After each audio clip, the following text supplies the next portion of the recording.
الحمد للہ وکفا وسلام علی عبادہ الذین اصطفیٰ اما بعد۔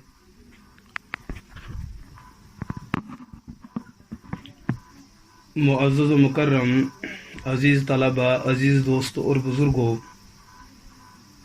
گزشتہ سے پیوستہ یہ کتاب جو آپ کے پاس ہے اور اس وقت میرے سامنے موجود ہے، اس کتاب کا نام ہے المحند علی المفند، اور اردو میں اس کا نام لکھا جاتا ہے عقائد علماء اہل سنت دیوبند۔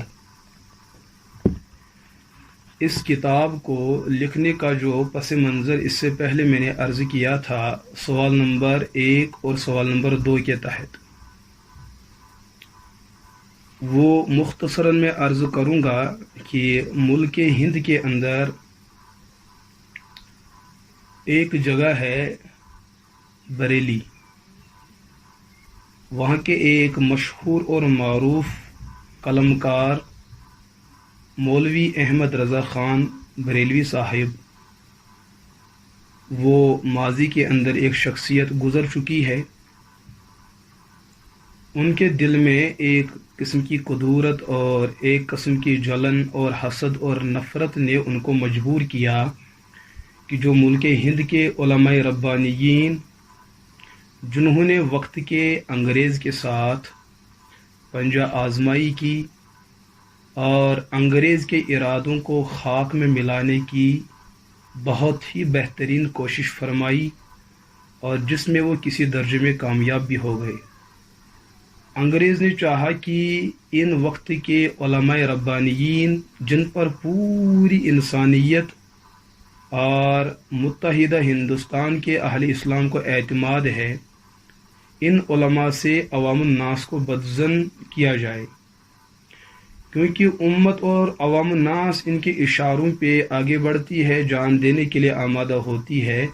اگر عوام الناس اور علماء کے درمیان ربط کو توڑ دیا جائے، اس تعلق کو ختم کیا جائے، تو عوام ہمارے ہاتھ میں رہے گی، جیسے ہم ان کو چاہے کہ ان کو ہم نچوا سکتے ہیں۔ اس چیز کو عملی جامہ پہنانے کے لیے عرصے دراز سے پہلے ان کے پروگرام چلتے رہے کہ علماء کے خلاف انہوں نے ایسے افراد کو پیدا کیا جو عوام الناس کو علماء کے خلاف جو ہے آمادہ کرنے پر مجبور کر دے۔ لیکن اس کی جو منظم شکل پیدا کی گئی کہ علماء اور عوام کے درمیان ایسا دراڑ پیدا کر دیا جائے کہ عوام الناس ہر وقت ان علماء سے بدظن اور متنفر ہو جائے، اس کا آغاز باضابطہ، آغاز تو پہلے ہی ہو چکا تھا لیکن مرتب اور منظم طریقے میں فاضل بریلوی احمد رضا خان صاحب کی زندگی میں ہوا۔ انہوں نے انگریز کے اشارے پر وقت کے ان علماء اور اہل حق کے خلاف فتویٰ بازی، ان پر کفر کے فتوے، ان پر گمراہی کے فتوے، ان پر مرتد ہونے کے فتوے اس طریقے سے لگا دیے تاکہ عوام الناس بدظن ہو کر ان علماء سے اپنا رابطہ کاٹے۔ احمد رضا نے ملک ہند میں رہ کر اس چیز کا آغاز کیا، لیکن احمد رضا خان صاحب نے دیکھا کہ میری یہ کارروائی کوئی آگے جو ہے باث ثمر اور پھل آور نظر نہیں آتی ہے۔ اس کے بعد انہوں نے سوچا کہ امت مسلمہ کا تعلق مرکز مکہ اور مدینہ کے ساتھ بڑا ہی گہرا ہے۔ وہاں کے ائمہ، وہاں کے علماء، وہاں کے فقہا، وہاں کے مشائخ، وہاں کے اہل اللہ سے چونکہ فطرتاً اہل اسلام کو عقیدت ہے، تو احمد رضا نے ایک سفر باندھا، نام گرچہ اس کا حج بیت اللہ دیا، لیکن ارادہ یہ تھا کہ ملک ہند کے اندر جو اہل اللہ ہے، اللہ کے دوست ہے، اللہ کے ولی ہے، ان کے خلاف ملک ہند اور متحدہ ہندوستان کے مسلمانوں کو ان کے خلاف آمادہ کیا جائے۔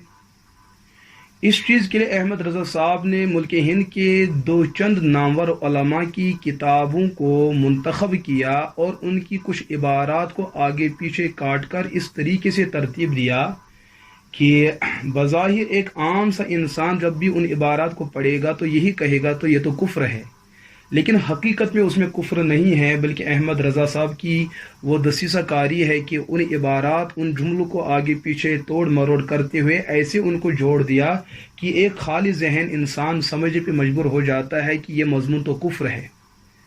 یہی دھوکے کا ارادہ لے کر وہ حرم پاک چلے، وہاں کے علماء اور وہاں کے مفتیان کرام کے سامنے وہ عبارات رکھی۔ ان میں جو لوگ متشددین تھے انہوں نے کہا کہ یہ عقیدہ رکھنے والے کافر ہیں، لیکن جو وہاں کے علماء میں کچھ محتاط طبقے کے علماء تھے انہوں نے کہا کہ جن کتابوں اور جن علماء کا نام لے کر آپ ان کے حق میں یہ عبارات بیان کرتے ہیں، اگر واقعتاً یہ عبارات ان کی کتب میں موجود ہیں اور انہوں نے ان عبارات کی تردید نہیں کی ہے، ان سے رجوع اور توبہ نہیں کیا ہے، تب تو وہ کافر ہے۔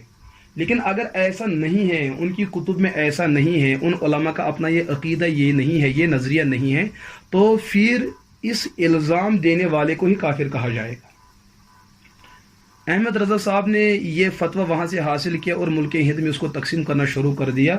جو لوگ عوام قسم کے لوگ تھے جن کو اصل صورتحال معلوم نہ تھی، ان کے اندر بدزنی کا ماحول پیدا ہو گیا، تو انہوں نے اس وقت ان علماء کی طرف رجوع کیا، ان میں جو حیات تھے ان کی طرف رجوع کیا کہ اصل صورتحال کیا ہے۔ تو جب ان سے یہ پوچھا گیا تو یہ علماء، ان میں سے مولانا حسین احمد مدنی علیہ رحمہ اور مولانا خلیل احمد سہارنپوری علیہ رحمہ، یہ اس وقت دیار حرم میں ہی کام کیا کرتے تھے۔ بالخصوص مولانا حسین احمد مدنی علیہ رحمہ وہاں 18 سالوں سے علم حدیث پڑھایا کرتے تھے، ہزاروں لاکھوں وہاں ان کے طلباء تھے، مریدین تھے، متوسلین تھے، ان کے تعلق دار تھے۔ تو جس وقت ان کو اس بات کا علم ہوا کہ احمد رضا نے خفیتاً اور سازشی طریقے سے یہ کارروائی کر رکھی ہے، یہ وقت کے ان علماء سے ملاقات ہو گئے کہ یہ بات تو سچ نہیں ہے، ہمارا عقیدہ یہ ہے، میں آل دیوبند کا ایک فرزند ہوں، دارالعلوم دیوبند کا ایک پڑھا لکھا شاگرد ہوں، ہمارے اکابرین کا یہ عقیدہ نہیں ہے جو احمد رضا خان صاحب نے آپ کے سامنے ظاہر کیا۔ جب حرمین کے ان ائمہ اور علماء پر بات اصل واضح ہو گئی کہ احمد رضا نے تو بڑے دھوکے سے کام لیا ہے، تو حرمین کے علماء نے عربی زبان میں 26 سوالات مرتب فرمائے اور ملک ہند کے جو نمائندگان علماء دیوبند تھے ان کے سامنے ان 26 سوالات کو روانہ کیا، پیش کیا کہ ہمیں ان 26 سوالات کے جوابات چاہیے، کیونکہ احمد رضا نے آپ سے متعلق یہ باتیں کہی اور بولی ہے، ہم آپ سے سننا چاہتے ہیں کہ کیا آپ کے وہی عقائد اور نظریات ہیں جو احمد رضا نے آپ کے بارے میں کہے ہیں، تو ان عقائد کے بارے میں آپ تفصیل فرمائیں۔ لیکن ساتھ میں ہم یہ بھی جاننا چاہتے ہیں کہ ایک تو یہ مسائل جن کا الزام احمد رضا خان صاحب نے آپ کو دے رکھا ہے، ایک تو ہمیں ان مسائل کے بارے میں اطمینان چاہیے کہ آپ کا عقیدہ کیا ہے، اور کچھ مسائل ہمارے اپنے ہیں کہ یہاں وہابیت کی ایک تحریک چلتی ہے کہ اس تحریک کے اندر ایسے متشددین اور غالی قسم کے لوگ موجود ہیں جو اسلام کے بنیادی ان عقائد کی تردید کرتے ہیں جو اہل سنت والجماعت کے عقائد تصور کیے جاتے ہیں۔ ان جیسے مسائل کے بارے میں بھی ہم آپ سے کچھ رائے لینا چاہتے ہیں کہ آپ کا ان نظریات کے بارے میں، ان مسائل کے بارے میں کیا عقیدہ اور نظریہ ہے، اور ان مسائل اور نظریات میں سے تیسرا اور چوتھا سوال وہ ہے جو آج کے سبق میں المحند علی المفند میں عرض کیا جائے گا۔ تو مختصر سا وہ پس منظر گزشتہ سے پیوستہ کے لحاظ سے آج کے درس میں جو سوال ہوگا وہ سوال نمبر 3 ہے اور سوال نمبر 4 ہے، جو علماء مکہ، علماء مدینہ، علماء عرب نے آل دیوبند کے سامنے پیش کیا۔ وہ تیسرا سوال کیا ہے؟ حل للرجل ان يتوسل في دعواته بالنبي صلی اللہ علیہ وسلم ام لا؟ تم علماء دیوبند، علماء ہند، علماء دیوبند کے نزدیک کیا رسول اللہ صلی اللہ علیہ وسلم کا وسیلہ لینا اور وسیلہ پکڑنا دعا کرتے ہوئے جائز ہے؟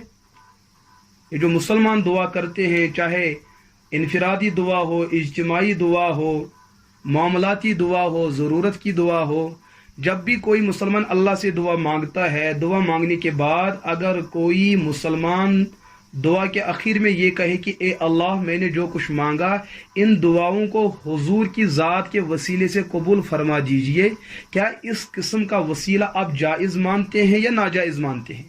یہ تیسرا سوال ہے۔ اور چوتھا سوال کیا ہے؟